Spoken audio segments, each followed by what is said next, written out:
আজকে জুজুৎসু ক্লাসে আমরা প্র্যাকটিস করলাম শোল্ডার ক্রাঞ্চ বলে একটি টেকনিক। এই টেকনিকটা যেটা নাম শুনেই বোঝা যাচ্ছে, কাঁধটাকে মুড়ে দেওয়ার চেষ্টা করা।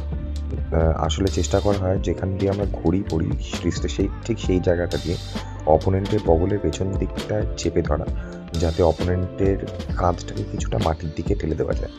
এবং সেইখান থেকে আমরা অনেক ধরনের পজিশনে সেট আপ করতে পারি। যেমন এখানে শুভম দেখাচ্ছে আর্মবার কীভাবে সেট আপ করা যায়, একটুখানি পাটাকে বার করে তারপর হাতের কনুইয়ের উপরে চাপটা দিয়ে।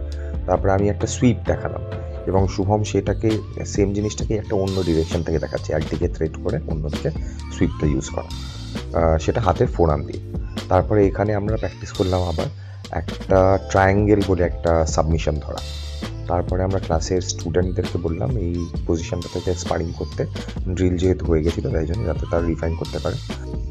আর অন্যদিকে আমাদের ফাইটার জয় তার ফাইটের জন্য প্রিপেয়ার করছিল।